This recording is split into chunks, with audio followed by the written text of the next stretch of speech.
Bonjour Shalom, je suis serviteur de Dieu Alan Rich, bienvenue sur ma chaîne secondaire Alan Rich, la marche du chrétien. Nous sommes dans une série concernant les ministères, une série en 6 parties. Nous sommes dans la deuxième. La première étant l'intro, allez la voir, sinon il y a beaucoup de choses que vous n'allez pas comprendre. Dans cette deuxième partie, nous commençons par l'apôtre. Qu'est-ce qu'un apôtre? Qu'est-ce que n'est pas un apôtre? Souvent, si vous demandez à des protestants, évangéliques, etc., tiens, c'est quoi un apôtre? Bon, premièrement, ils vont vous dire, les ministères n'existent plus. J'en ai parlé dans l'intro. Et ne sachant pas ce que c'est, ils vont dire, oui, c'est quelqu'un qui établit les églises. C'est pour ça que maintenant, il y a tellement d'églises partout dans le monde. Il y en a même trop, il n'y a plus besoin d'apôtres, vu qu'il y a déjà beaucoup et trop d'églises. Et ils vont également éventuellement vous dire les caractéristiques d'un apôtre, bon ben, il remplit les 4 autres ministères, c'est-à-dire il évangélise, il enseigne, il prophétise et il pasteurise, si j'ose dire. Ce n'est pas ça. Qu'est-ce que c'est? Alors, je ne parle pas des apôtres, du terme apôtre, des 12 apôtres de Yeshua, de Jésus, puisque étymologiquement, ça veut simplement dire des envoyés, des émissaires. Et pourquoi je ne parle pas de ces 12-là dans la chronologie, ceux qui suivaient Yeshua? Parce que c'était avant le début, la genèse, l'initiation de l'Église avec un grand E, l'Église de Christ, le corps de Christ, le jour où, dans Actes chapitre 2, ils ont reçu l'Esprit de Dieu. À partir de ce jour, tout a changé. Et le terme apôtre a une nouvelle signification, a une nouvelle fonction que nous trouvons dans Éphésiens 4, au verset 11, que j'ai lu et expliqué dans la vidéo d'introduction. Car avant le début de l'Assemblée de Christ, l'Église de Dieu, il n'y avait pas besoin de s'occuper des membres d'Église, vu qu'il n'y avait pas encore d'Église. Est-ce que, donc, un apôtre établit des églises, oui ou non? Oui, mais pas que. C'est une des caractéristiques. Maintenant, il n'y a pas besoin d'être apôtre pour créer ou ouvrir une église. N'importe qui, vous êtes chrétien, vous êtes donc un disciple, puis vous vous rencontrez avec quelqu'un d'autre, puis vous faites des réunions de prière, et puis vous êtes 5, 10, à partir de 2, c'est suffisant, puisqu'il Yeshua Jésus a dit « Dès que vous êtes 2 ou 3 rassemblés en mon nom, je suis au milieu d'eux ». Et il y en a un qui exhorte, il y a l'autre qui va prêcher sur un verset ou donner un témoignage, etc. C'est déjà une assemblée, et il n'y a pas besoin qu'il soit apôtre. Maintenant, la terminologie, le mot apôtre n'est pas simplement un titre. Vous pouvez pour 5 $ acheter un titre de révérend, de pasteur, d'enseignant sur Internet. Ça ne veut absolument rien dire. Comme je l'ai dit, c'est Dieu qui établit. J'ai expliqué dans la vidéo d'introduction. Un apôtre, il a une onction et une autorité particulière, non seulement pour installer une assemblée locale, mais pour la faire perdurer.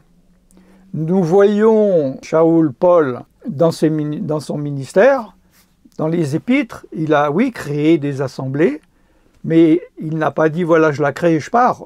Non, puisque c'est le but des épîtres, de s'occuper d'eux. Il aurait vécu au XXIe siècle, il suivrait, au lieu d'écrire des lettres, il ferait des réunions vidéo pour voir où c'en est et pour corriger des choses.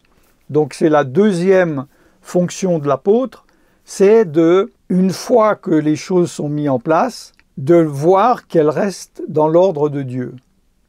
Parce que Dieu est un Dieu d'ordre. Il est dit dans Corinthiens, je n'ai parlé déjà dans d'autres vidéos, chapitre 3, qu'il y a un ordre chronologique d'autorité. Premièrement l'apôtre, deuxièmement le prophète, troisièmement l'enseignant. Ce sont 3 ministères. Le ministère d'évangéliste et de pasteur n'est pas là-dedans, j'ai déjà expliqué dans une autre vidéo. Mais ce n'est pas une autorité pyramidale, c'est un système collégial avec, comme je l'ai expliqué, les surveillants ou évêques, les anciens et les membres de l'Église qui reçoivent des dons et qui pratique ses dons. Mais l'apôtre est la première colonne, est la première fondation. Une vraie assemblée de Dieu, il y a un apôtre qui est responsable. Il a une onction particulière pour voir ce qui ne fonctionne pas, pour mettre de l'ordre. Alors l'apôtre peut créer une assemblée, une seule dans sa vie, et dans son village, et rester dans cette assemblée toute sa vie.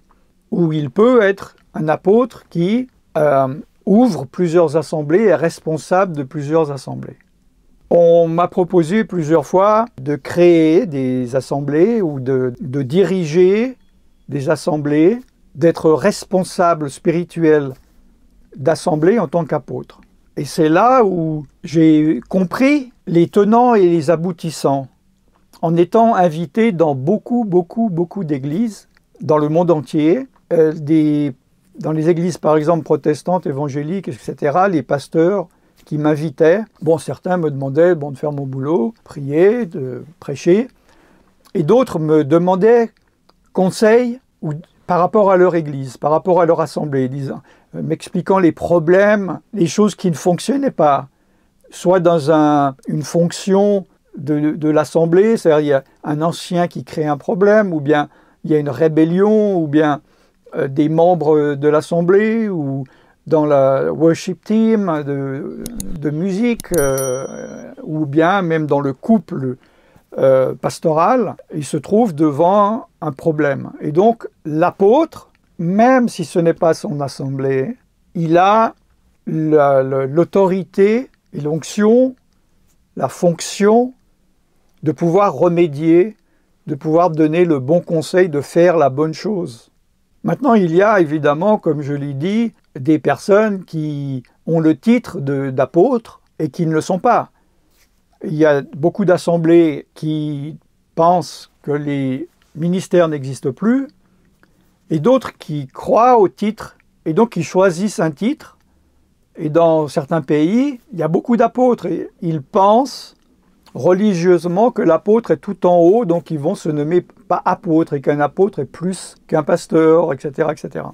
Un jour, dans une assemblée locale d'une personne qui faisait chez elle, elle va se reconnaître si elle m'écoute, je la salue, je dis cela pour l'édification, par rapport à l'expérience que j'ai vécue. Pendant, je ne sais pas, 4-5 ans, j'étais invité régulièrement, 1-2 fois par année, pour faire des séminaires. Et un jour, cette personne me dit qu'elle veut ouvrir une assemblée.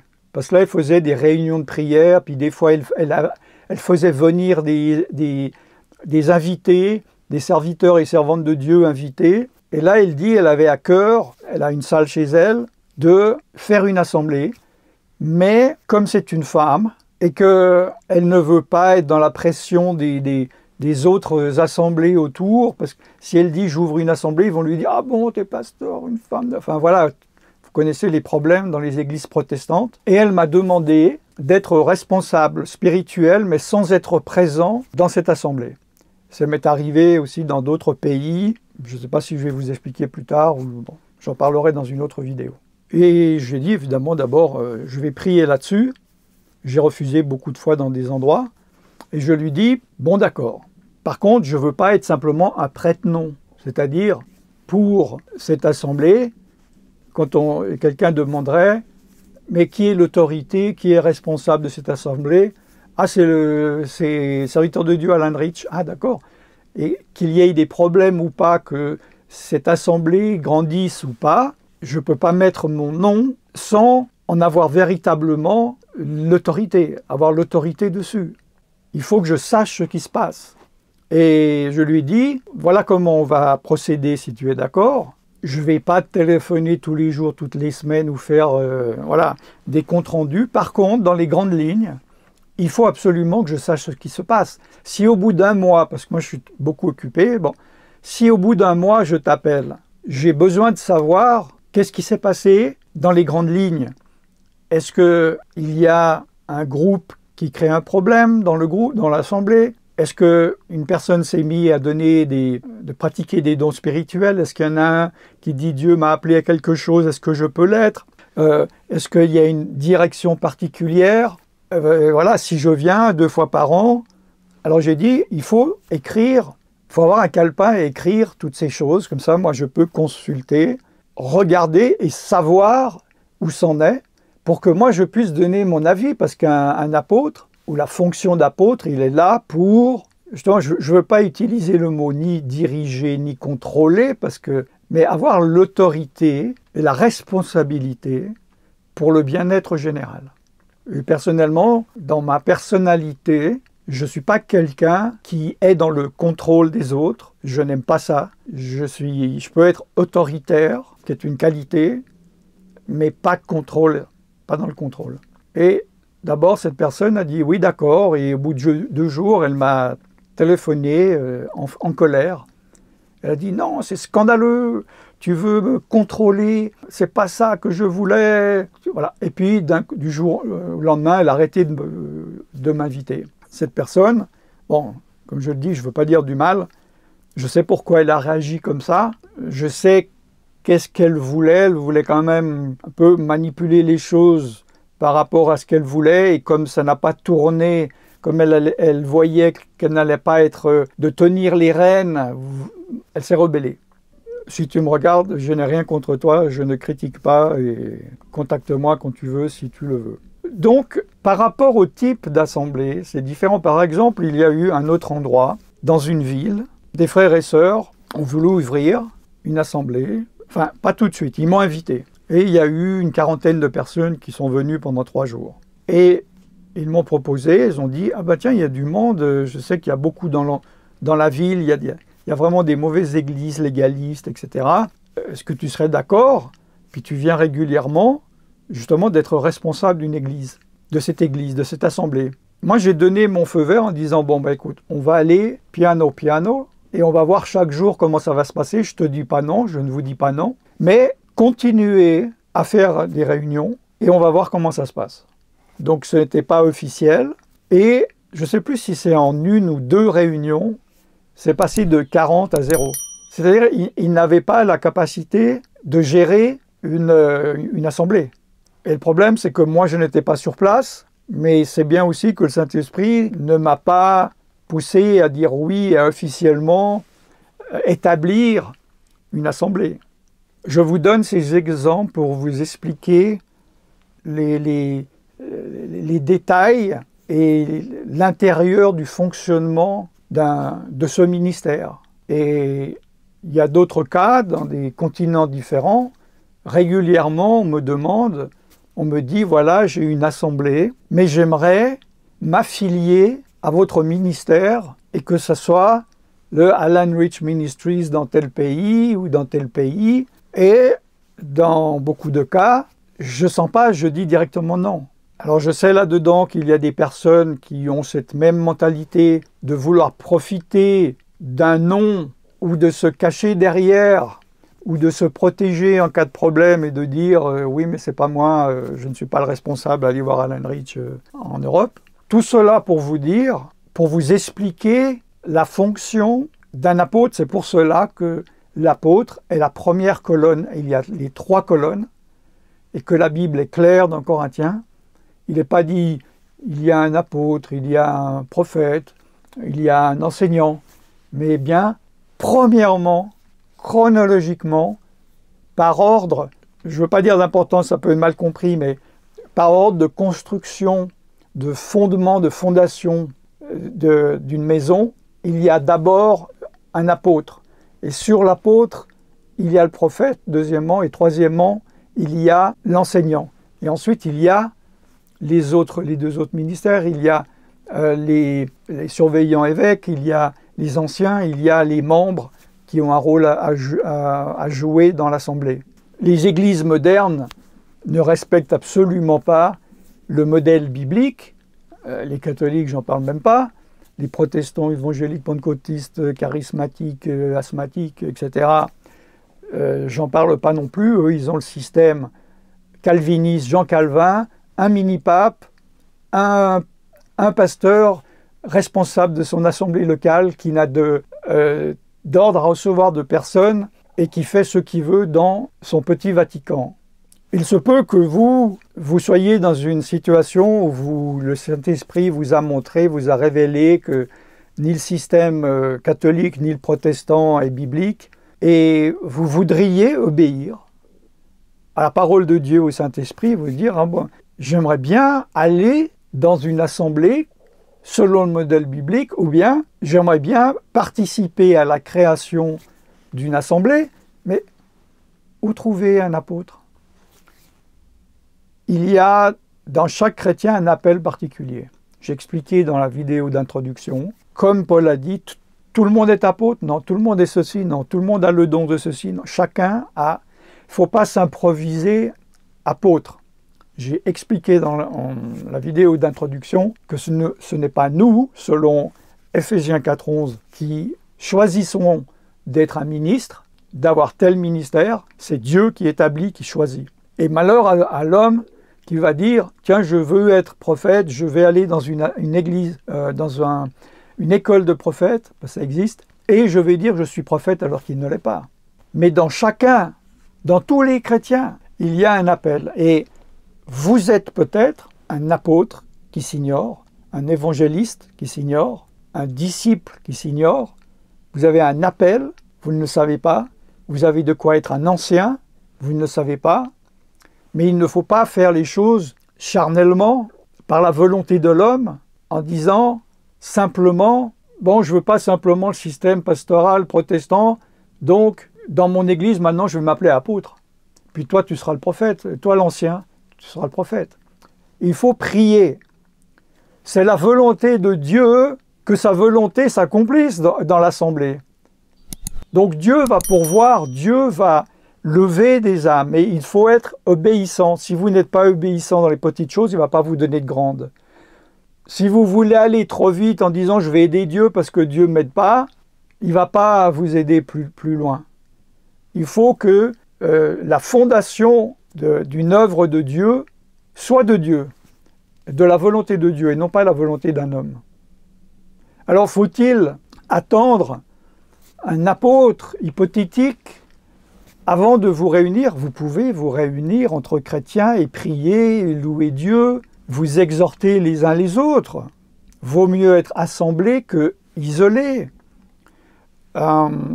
Pendant quelques années, j'avais un ministère en Inde, le Alan Rich Ministries, et j'étais responsable de 750 pasteurs sur plus de 500 églises assemblées pour 70 000 membres dans les régions tribales de l'Inde, dans la caste des intouchables. Et en général, quand on était invité dans un village, bon, la majorité là-bas sont hindouistes, c'est qu'il y avait un chrétien, par exemple, c'est un hindouiste qui avait été dans une réunion et il s'était converti et il est le seul et il nous invite pour prêcher l'évangile, ou bien il y a plusieurs convertis qui se sont convertis grâce à lui et ils connaissent rien. Et nous, on passe, on fait 10 heures de voiture pour venir les voir. C'est chez eux. Il y a entre des fois 3 à 10 personnes et on sait qu'on repart et que personne ne va venir avant 6 mois parce que les gens sont pauvres, il n'y a pas de voiture, ils n'ont même pas d'âne. Que faire? Leur dire « priez pas ensemble ». Donc ce qu'on faisait, on appointait un responsable. Ce n'était pas un pasteur, ce n'était pas un apôtre, et c'était le plus ancien. Soit le plus ancien en âge qui a un peu plus de sagesse que les autres, soit le gars qui a 3 minutes plus de conversion que l'autre, eh bien, il a 3 minutes de plus d'expérience. Ou bien c'est celui qui sait lire par rapport aux 10 autres autour qui ne savent pas lire, pour qu'ils puissent lire la parole de Dieu. Donc, est-ce idéal? Non, mais les situations ne sont pas toujours idéales. Yeshua, Jésus lui-même a dit « priez pour qu'il y ait des ouvriers ». Parce qu'il y a peu d'ouvriers et il y a beaucoup de besoins. Alors que dans les églises religieuses traditionnelles, c'est infesté, si j'ose dire, d'églises dans les grandes villes, il y en a toutes à chaque coin de rue. Les assemblées où les personnes veulent obéir à Dieu, il n'y a pas assez d'ouvriers. Et vous avez peut-être une fonction là-dedans, mais il faut vous lever, vous mettre en marche pour voir ce que Dieu a en réserve pour vous. mais marchez avec sagesse et par l'Esprit de Dieu, et voyez ce que Dieu a en réserve pour vous. Je vous encourage à servir Dieu. Si vous êtes sur cette chaîne, à regarder cette vidéo et que vous êtes encore là et vous êtes peu nombreux, c'est normal, c'est que vous avez bien un intérêt. Priez, jeûnez et demandez à Dieu l'appel qu'il a pour vous. Je répète, vous n'êtes pas forcément ministre, mais vous avez quelque chose que Dieu peut utiliser. Et c'est ça que vous devez faire. Personnellement, ce que j'ai fait, je vous déconseille de le faire. J'avais 25 ans ou je ne sais quoi. Je servais Dieu dans un centre chrétien. Et il y avait eu un enseignement justement du genre, il y a un appel pour tous, vous ne le connaissez pas, demandez à Dieu, priez, jeûnez. Moi, il y avait une toute petite pièce de prière, je ne sais pas, 3 mètres sur 3, et je me suis enfermé à clé, et j'ai dit à Dieu, Seigneur, je ne sors pas d'ici, je ne bois pas, je ne mange pas, tant que je ne sais pas ce que tu veux pour moi. Je t'ai motivé. Heureusement, grâce à Dieu, assez très rapidement, il m'a répondu. Pourquoi il m'a répondu? Parce que Dieu veut que l'on sache ce qu'il veut que nous fassions pour lui. Parce qu'il y a peu d'ouvriers, et que celui qui veut obéir pour Dieu, pour la gloire de Dieu, pas pour le grossissement de sa notoriété ou du nom de son ministère, mais pour faire grandir le royaume de Dieu sur la terre, en sauvant des âmes et en les édifiant. C'est le but des disciples, des ministres et de l'Assemblée. Il va vous répondre. Je sais que je n'ai pas tout dit ce qu'il fallait dire par rapport à l'apôtre, mais je ne veux pas faire cette série des vidéos trop longues. Comme vous avez vu, ce n'est pas une étude biblique, mais c'est pour expliquer et éclaircir la base de la connaissance. Je vous retrouve donc pour la vidéo numéro 3 qui va parler du ministère de prophète. Je suis serviteur de Dieu Alain Rich et je vous bénis dans le nom tout-puissant de Yeshua, Jésus, Shalom.